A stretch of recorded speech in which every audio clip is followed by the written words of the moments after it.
Praise the lord. ఉదయకాలం దేవుని యొక్క సన్నిధానంలో ప్రార్థించున్నారా?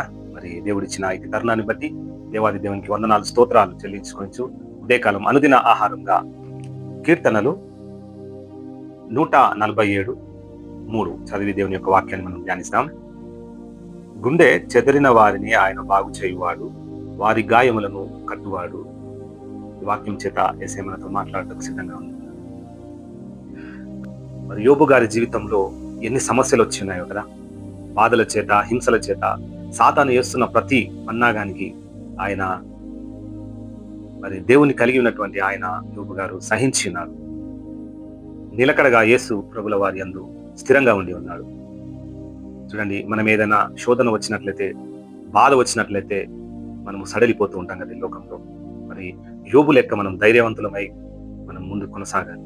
ఈ వాక్యం చేత నీతో మాట్లాడుతున్న ప్రియుడా, మరి ఏ విధంగా అయితే నీకు ఈ లోకంలో వస్తున్నాయో శ్రమలు, ప్రతి విధమైనటువంటి శ్రమ. చూడండి, చిన్న పిల్లవాళ్ళు పుట్టిన మొదలుకొని ఆయన బాల్యములో ప్రవేశించినప్పటి నుంచి, యవ్వన కాలపు జీవితంలో ఎంటర్ అయినప్పటి నుంచి, వివాహిత జీవితంలో కొనసాగిస్తూ మరి వృద్ధుడైపోతున్నప్పుడు, మరి ఈ లోకంలో ఆయన చనిపోయినప్పుడు, ఈ దశల వారీగా యేసయ్య వారిని ఏ విధంగా కాచి కాపాడి ఉన్నాడు కదా. ఎన్ని సమస్యలు వచ్చినా, ఎన్ని బాధలు వచ్చినా కూడా దేవాది దేవుడు నీ పక్షమున ఉండగా నీ గుండెను భద్రపరచుకోమనే ఈ వాక్యం నీతో మాట్లాడుతున్నాడు. నీకు ఎన్ని అనారోగ్యాలు అయినప్పటికీ, ఎన్ని సమస్యలు అయినప్పటికీ, బైబిల్లో మనం వాక్యం చేత మనల్ని యేసయ్య ముఖసుటిగా మాట్లాడుతున్నాడు. గుండె చెదిరిన వారిని బాగు చేయువాడు కదా ఆయనే, వారి గాయములను కట్టువాడు ఆయనే. ప్రాణం పెట్టి నిన్ను బ్రతికించిన యేసయ్య, శిలువ రాణి మీద నీ కొరకు ప్రాణం పెట్టిన యేసయ్య నీ గాయములను మాన్పడా? విశ్వాసం కలిగి ఉండాలి మనం ఈ లోకంలో కదా. భయము, చాలా విధమైనటువంటి భయాలు మనకు వస్తూ ఉంటాయి. భయం వచ్చినను, ఏ సమస్య వచ్చినను ఆయనను ఆశ్రయించినట్లయితే ఆ భయములన్నీ పారదోలబడతాయి కదా. ఒకవేళ ఈ వాక్యాల చేత నువ్వు నా ఉపదేశములను అంగీకరించినట్లయితే అని అంటాడు కదా సామెతల గ్రంథంలో, నా ఉపదేశములను అంగీకరించిన వాడు సురక్షితంగా నివసిస్తాడంటున్నాడు కదా. వాడు కీడు వచ్చినను ఏం చేస్తాడంట? వాటిని ఎదుర్కొంటాడంట. మరి ఈ లోకంలో ఉన్నప్పుడు ఎన్నో కీడులు మన దర్దాపులో వస్తుంటాయి కదా, మనం ఎదుర్కోవాలి. మన కొరకు సిలువలో ఆయన ఎంత శ్రమ నొంది ఉన్నారు కదా. మీ ఆలోచనల చేత, మీ తలంపుల చేత, మీ క్రియల చేత చేసిన పాపములకు యేసయ్య బలి అయినాడు. నా పాపముల కొరకే యేసయ్య శిలువ రాణి మీద ఆయన ప్రాణాన్ని అప్పగించుకున్నాడు కదా. చూడండి, ఒక ప్రోడక్ట్ ని మనము లాంచ్ చేయాలి అని అంటే వాటికి మ్యానుఫ్యాక్చరింగ్ చేసేటప్పుడు ట్యాక్స్ పడుతుంది. ఆ ప్రోడక్ట్ ని ప్యాకింగ్ చేసేటప్పుడు కూడా ప్యాకింగ్ ఛార్జెస్ అని ట్యాక్స్ పడుతూ ఉంటాయి. వాటికి ఒక గుర్తింపు ఉంటూ మార్కెట్లో రిలీజ్ చేస్తూ ఉంటారు కదా. ఒక్కొక్క బ్రాండ్కి ఒక్కొక్క సింబల్ ఉంటుంది, ఆ ట్రేడ్ మార్క్ అంటాం కదా. ఆ ట్రేడ్ మార్క్ ని మనము డిజైన్ చేయాలన్నా గవర్నమెంట్ కి మనము ట్యాక్స్ కట్టబద్దులం. మరి వాటిని అమ్మడానికి కూడా ఇండస్ట్రీస్ నుంచి షాప్ కి కానీ, హోల్సేల్ మార్కెట్ కి కానీ అమ్మడానికి కూడా ట్యాక్స్ వేస్తూ ఉంటారు. ఎన్ని ట్యాక్సులు కదా. చివరిగా మర్చెంట్స్, మన అట్లాంటి వారు కొనుక్కున్నప్పుడు ఆ ట్యాక్స్ వల్ల స్టేట్ గవర్నమెంట్ కి కానీ, సెంట్రల్ గవర్నమెంట్ కి కానీ మనం ట్యాక్స్ రూపంలో పైసలు కడుతూ ఉన్నాం. చూడండి, ఈ లోకంలో మనం ప్రతి విషయమైన ట్యాక్స్లే కడుతుంటాం. కానీ నువ్వు చేస్తున్న పాపములకు, నీ ఆలోచనలు, నీ తలంపులు చేస్తున్నటువంటి ప్రతి పాపములకు యేసయ్య శిలువ రాణి మీద ట్యాక్స్ కట్టిందమ్మా.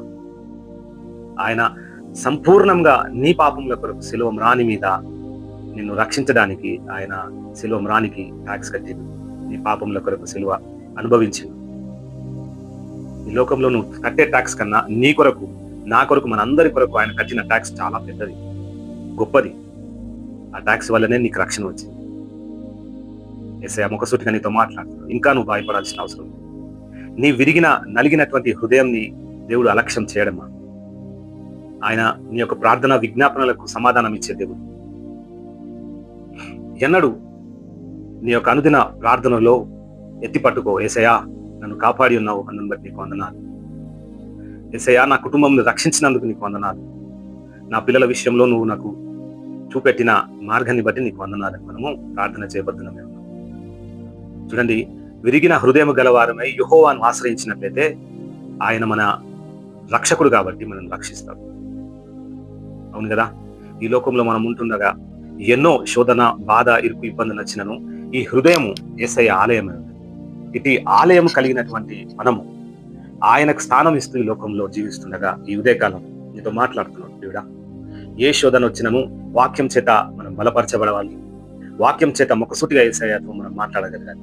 మనం మోకరించి ప్రార్థించినప్పుడు దేవాది దేవుడు ఆయన యొక్క నిండారు ప్రేమ చేత నిన్ను అభిషేకించి ఈ లోకంలో గొప్ప బిడ్డగా నడిపించే కృప నీకు నాకు మనందరికీ దేవుడు దయచేయగాక. ప్రార్థన చేసుకున్నాం.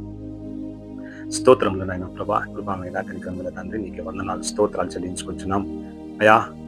అవునయ్యా, గుండె చెదరిన వారిని బాగు చేయవాడు అయ్యా, నీకే స్తోత్రములు.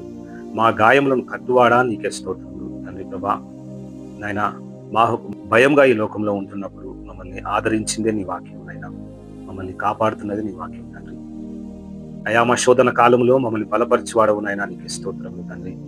నాయన మా విపత్తులలో మాకు సమాధానం ఇచ్చిన దైవమా, నీకే స్తోత్రములు అయా. మా కుటుంబంలో అయా అల్లరిగా వేస్తున్నటువంటి దురాత్మ అంధకార క్రియలన్నింటిని బంధించిన దైవమా, నీకే స్తోత్రములు. మా గుండె నిండా నైనా మీరున్నందుకు నైనా నీకే స్తోత్రం అయ్యా. మిమ్మల్ని రుచి చూచి ఎరిగి ఉన్నామయ్యా. మా రక్షకానికే స్తోత్రములు. మా పితరులు మాకు ఇచ్చినటువంటి ఈ స్వాస్థ్యాన్ని బట్టి నీకు వందనాలు తండ్రి అయ్యా. యోబు గారి జీవితంలో ఏ విధంగా శ్రమ నుండి ఉన్నాడో నాయన ప్రభా, సొంత వారే నాయన ఇబ్బంది పెట్టినను ప్రభా, నీ అందు ఆనుకొని ఉండగా ఏ శోధన మరణ ఇచ్చల వరకు నాయన ప్రభా తీసుకెళ్ళినప్పటికీ ప్రభా నీ అందు విశ్వాసంగా ఉండి ఉన్నారయ్యా. అని బట్టి నీకు వందనాలు తండ్రి. మేము ఈ లోకంలో అట్టి పరిస్థితుల్లో మేము ఉండుచుండగా నాయన ప్రభా, మా మనునేత్రములను తెరువమని అయా, నీ కొరకే జీవించే బిడ్డలుగా ఉండుటకు నాయన నీ కృప దయచేయమని వేడుకొంచున్నాము. మా ఆలోచనలో, మా తలంపులలో నాయన మీరు ఉండండి ప్రభా. ఈ లోకంలో నాయన ప్రభా మిమ్మల్ని ప్రతిబింబించే కృపను దయచేయండి తండ్రి అయా. మా పిల్లల విషయంలోనేమి అయా, మా తల్లిదండ్రుల విషయంలో ఏమి అయా, మా సంఘం విషయంలోనేమి నాయన ప్రభా, మా దేశం విషయంలోనేమి నాయన ప్రభా, మీ పాద సన్నిధానంలో గోజాడుచున్నామయ్యా. మంచి మార్గములలో మేము నడుచుటకు నాయన నీ కృప దయచేయండి. సిలువ మ్రాణి మీద నాయన మా కొరకు అయా సంపూర్ణంగా నాయన ట్యాక్స్ కట్టి ఉన్న దైవమా, నీకే స్తోత్రములు. మా పాపముల కొరకు నాయన ప్రభా సుంకపు పన్నును కట్టి ఉన్న దైవమా, నీకే స్తోత్రములు నాయన యేసయ్యా. ఈ లోకంలో మేము బయలుదేరి ఈ ఉదయకాలం వెళ్ళబోచుండే కదండి ప్రభా నాయన. మా హృదయంలో మా ఆలోచనలు, మా తలంపులన్నింటినీ నాయన మీ కొరకు వాడుకునే కృపను మాకు దయచేయమని వేడుకొంచున్నాం. ఈ లోకంలో మిమ్మల్ని ప్రతిబింబించే బిడ్డలంగా ఉండే కృపను వింటున్నటువంటి బిడ్డలందరినీ అదే మాదిరిగా నడిపించమని నజరేయుడైన యేసు నామమున వేడుకొంచున్నాం తండ్రి. ఆమేన్. Praise the lord.